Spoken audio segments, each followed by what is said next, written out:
매개 변수 곡선에서의 캘큘러스를 첫 번째는 이제 접선의 기울기.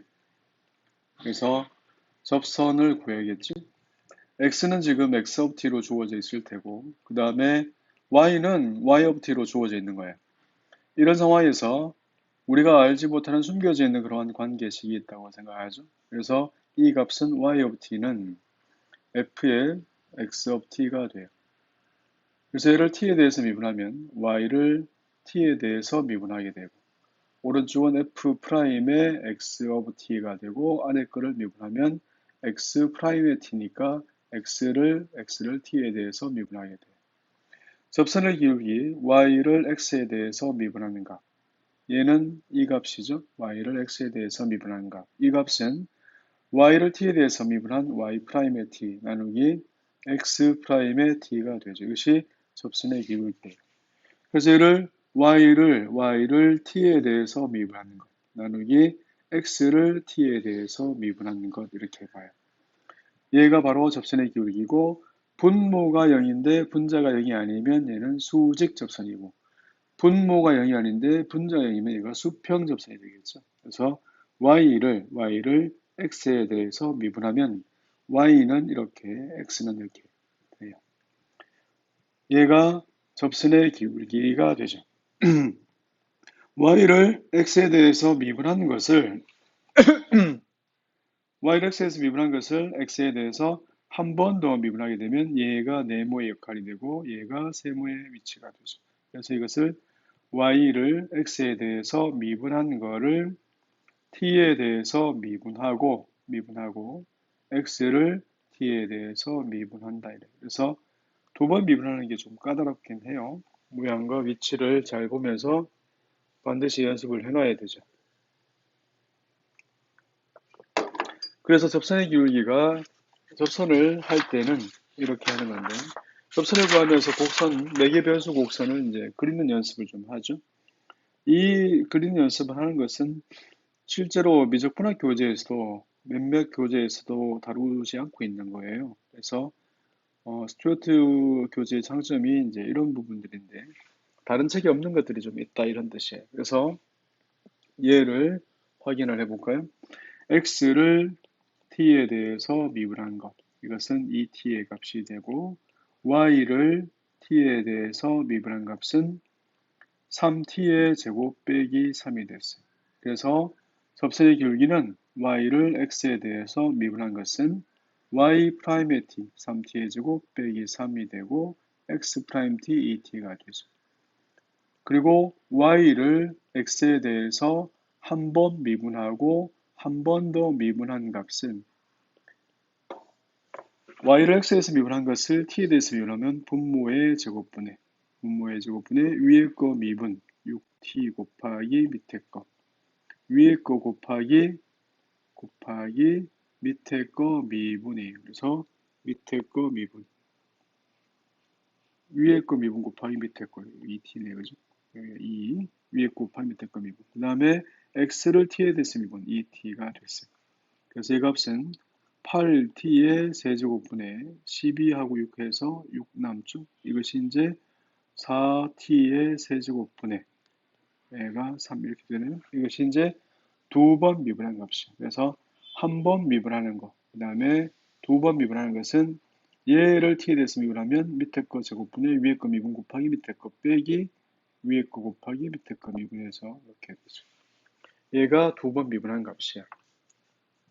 접선의 기울기가 이제 0이 되는 수평 접선을 가지는 값은 t가 플러스 마이너스 1일 때, 그 다음에 분모가 0 되고 나머지 0 안 되는 것은 0. 그래서 조금 의미 있는 값들이 이제 이렇게 되죠. 그래서 t 값에 대해서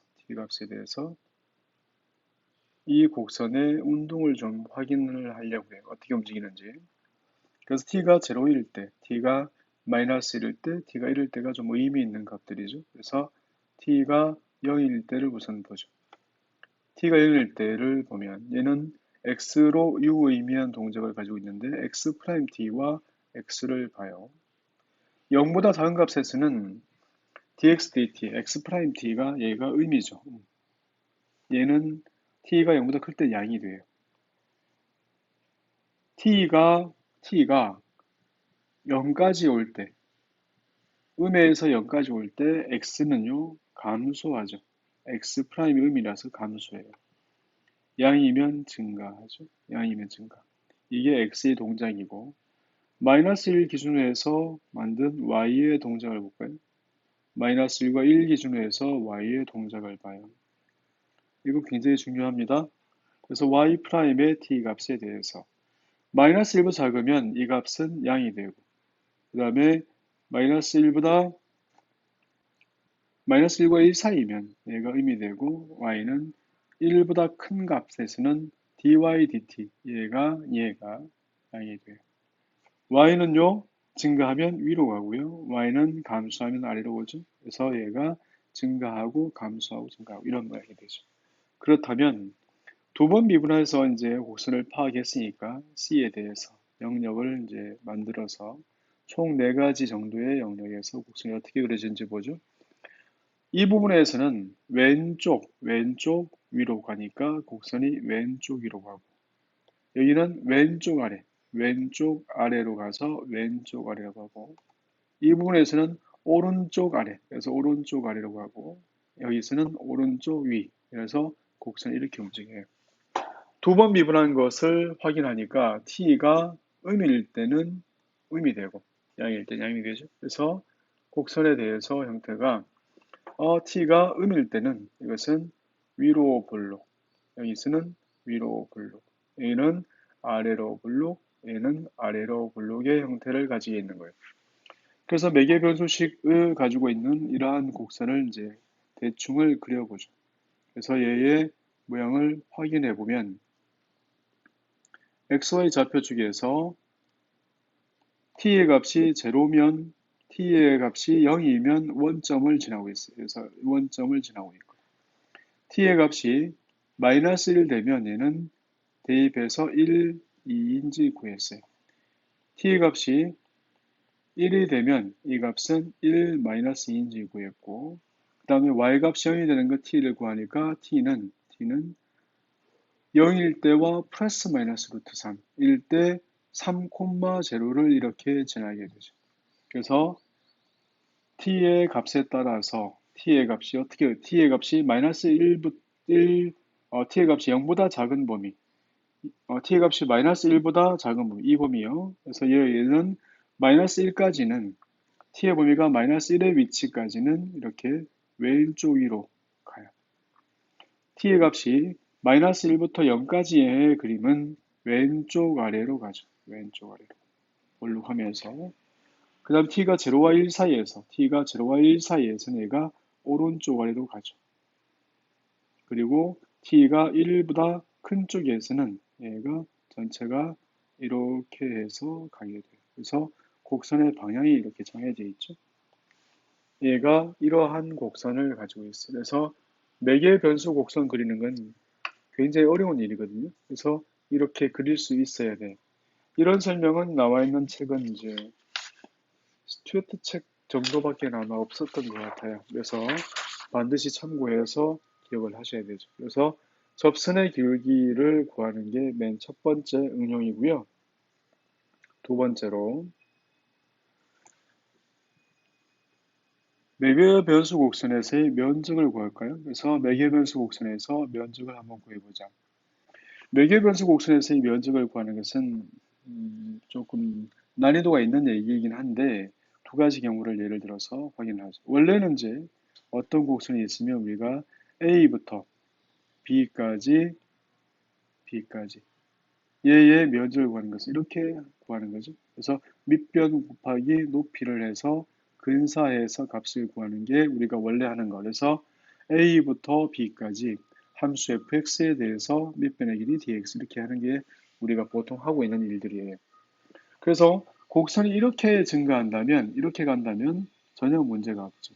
얘가 A이고 얘가 B인데, 이때가 이때 t의 값이 알파이고 이때 t의 값이 베타라면, t의 나중값일 때 x와 t의 처음값일 때 x는 이것 빼기 이거 하면, 그러니까 이것 빼기 이걸 하면 양수가 되거든요. 그래서 얘가 x의 나중값, t의 i 플러스 1 값일 때, 얘가 t의 i일 때, 그래서 이 길이를 구하는 것은 양수가 돼서 별 문제가 없게 돼요. 그래서 알파부터 베타까지, 알파부터까지 y의 t에 곱하기 x 프라임의 t의 dt. 밑변의 길이에 대응되는 값, x의 t의 i 플러스 1 값과 빼기 x의 t의 i 값이 되니까 이 값은 평균값 정리해서 x 프라임의 t의 i의 스타 값 곱하기 델타 ti가 되어서 밑변의 길이를 이 부분을 작은 델타 xi로 보면 이 값이 이러한 형태로 바뀔 수 있어요. 물론 이제 함수가 매개 변수식 x도 미분 가능해야 되고 y도 미분 가능해야겠죠. 그래서 방향이 이럴 땐 전혀 문제가 없죠. 예를 들어서 사이클로이드 같은 것은 아까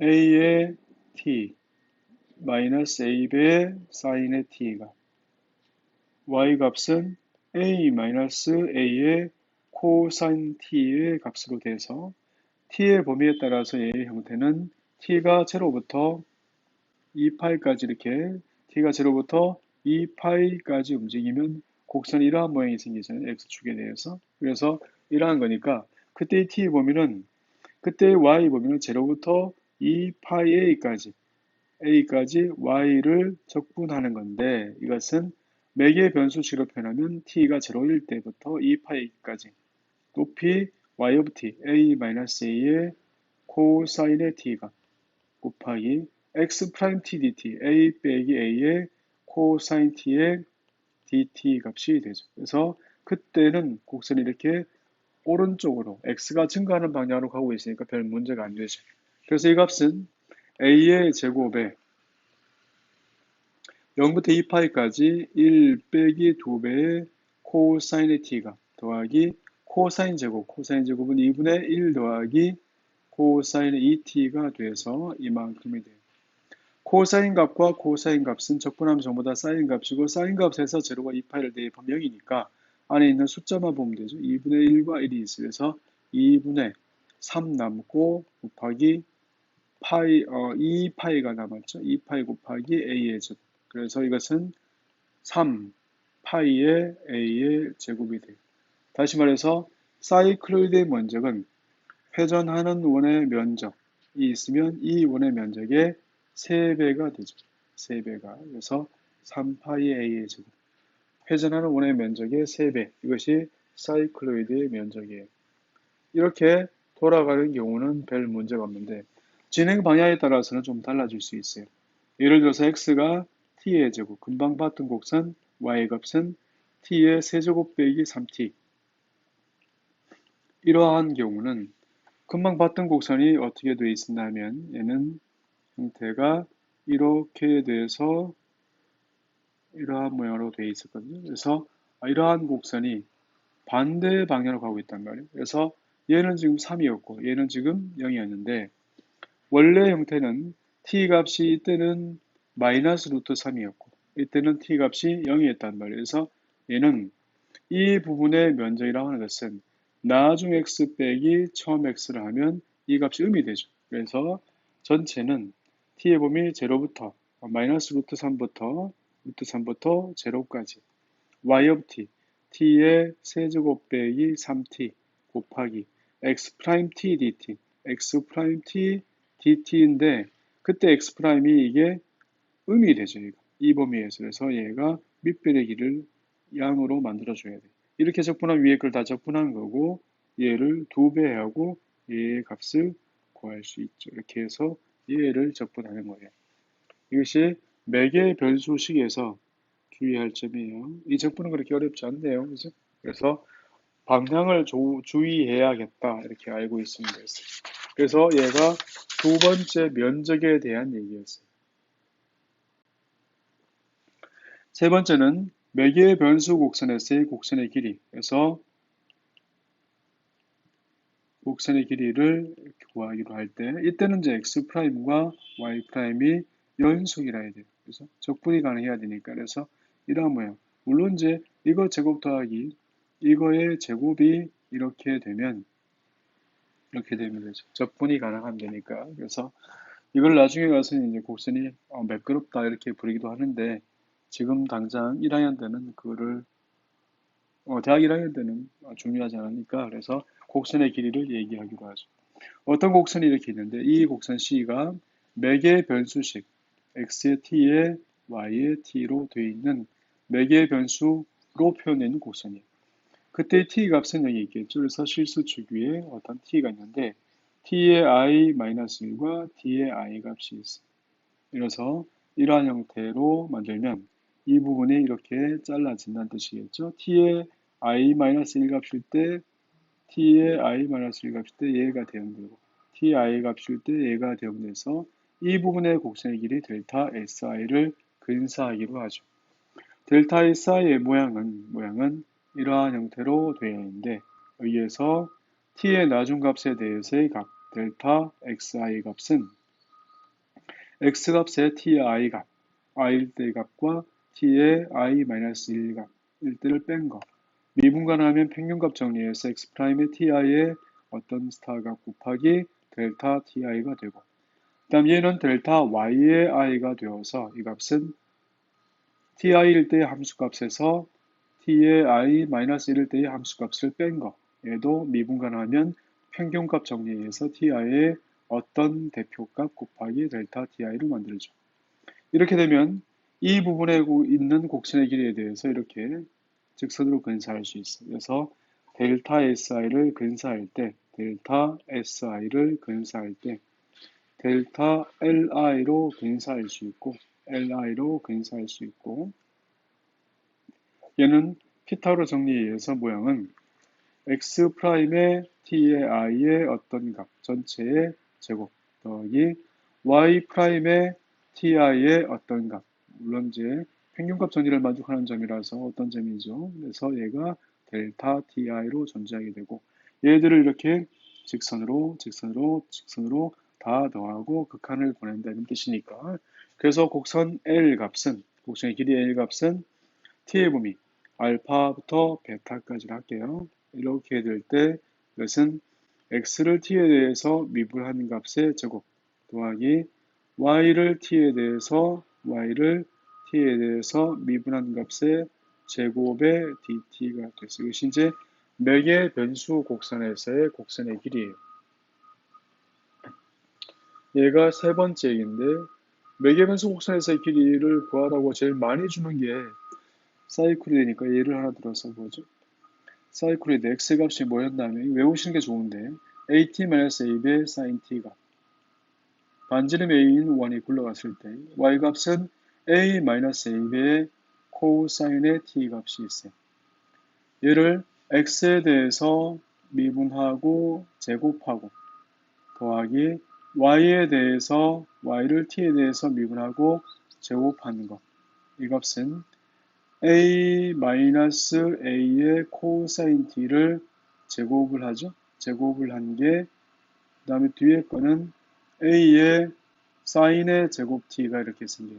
그래서 이런 모양이죠. 그래서 이 값은 a의 제곱에 2 빼기 2의 코사인 값이 돼요. 이러한 모양. 얘는 누구죠? 얘는 a의 제곱에 4배의 사인의 제곱에 2분의 t 값이 돼요. 자, 이제 시작할까요? 그래서 곡선의 길이는 t의 범위 이렇게 한 바퀴를 돌아오는 경우 t의 범위 0와 2파이 사이에서 얘는 2a의 사인의 2분의 t의 절대값이 있는데 이때는 마침 양수가 됐네요. 그래서 이 값은 코사인의 2분의 t가 남고 그 다음에 마이너스가 붙어 있겠죠? 이렇게 붙어 있어요. 안에서 2분의 1 나와서 2a가 남으니까 4분의 a가 4a가 이렇게 남아있죠. 그래서 얘가 0부터 2파이까지 2파이를 대입하면 마이너스 1, 0 대입하면 1 해서 얘는 8a.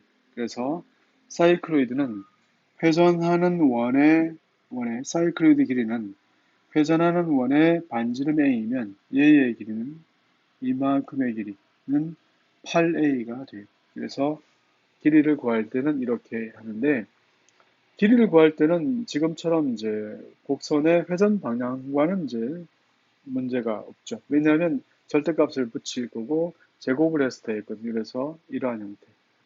ds값 얘를 미소 길이라고 보면 델타 si 값은 사실은 이 값은 x를 t에 대해서 미분한 거. x 프라임의 이만큼의 제곱 더하기 y 프라임의 제곱이거든요. 이 곱하기 dt라서 델타 t라서 미소 길이를 할 때는 이제 부호가 관계없는 거죠. 그래서 얘가 곡선의 길이가 됐어요.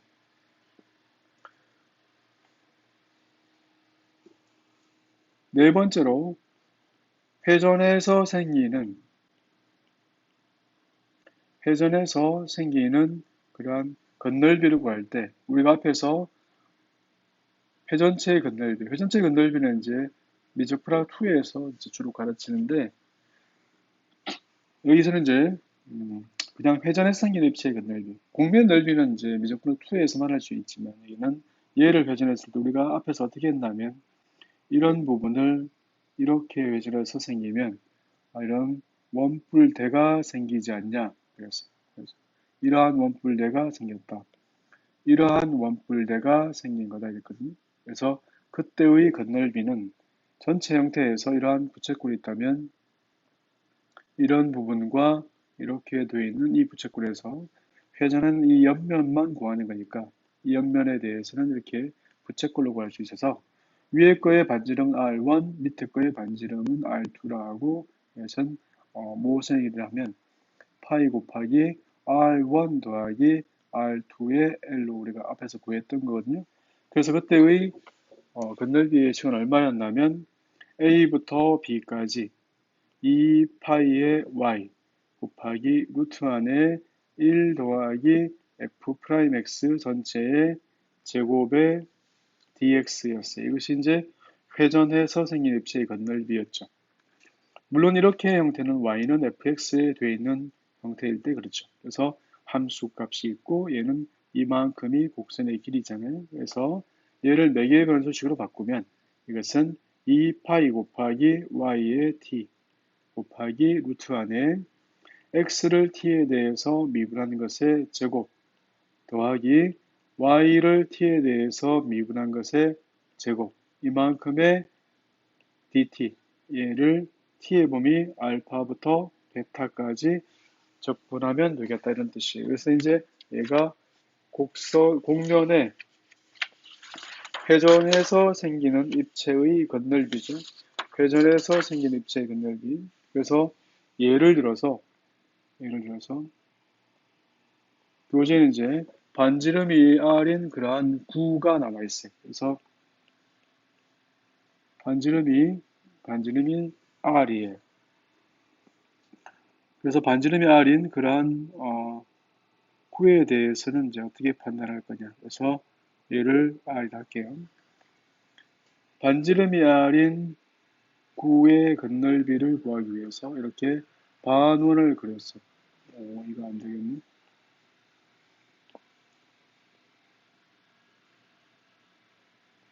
반원이 있고 얘가 마이너스 R이고 R이 하죠. 그래서 함수의 식 루트에 R제곱 마이너스 X제곱이 있어. 얘를 회전해서 생긴 입체의 건널비. 이거 이제 구의 건널비인데 이것은 마이너스 R부터 R까지 2파이 곱하기 루트에 R제곱 마이너스 X제곱 그 다음에 루트 아래 1 더하기 F 프라임 X 그래서 얘를 미분한 값은 2배 루트에 R제곱 마이너스 X제곱분의 이것은 마이너스 x 이런 모양이잖아요. 그래서 R제곱 마이너스 X제곱분의 X의 제곱에 dx 모양이 되죠. 그래서 이 값은 마이너스 R부터 R까지 2파이 곱하기 얘는 안에서 R만 남네요. dx가 되고 이것은 4파이의 R의 제곱 이것이 이제 회전해서 생긴 입체의 건널비를 이용해서 이렇게 했었어요. 근데 지금은 이제 우리가 얘를 매개 변수가 해서 x는 r 코사인 t, y는 r sin t라 할까요? 그래서 매개 변수식으로 보면 얘는 얼마인가 하면 0부터 파이까지 2파이에 y 오브 t, r 곱하기 sin의 t 곱하기 x를 t에 대해서 미분하고 y를 t에 대해서 미분해서 제곱해서 더한 거 얘는 r 이만큼의 dt가 되죠. 그래서 이것은 2파이의 r의 제곱에 마이너스 코사인 t로 적분이 되고 제로와 파이 이렇게 해서 얘가 2가 되니까 전체가 4파이의 r의 제곱이 됐어요. 이것이 이제 회전에서 생기는 입체의 건널비예요. 이러한 내용이 스튜어트 캘큘러스 10.2까지의 내용이 되었습니다. 그래서 이러한 내용들을 참고해서 공부를 하시면 좋을 것 같고요. 다음 시간부터는 이제 극자 표기에서 얘기를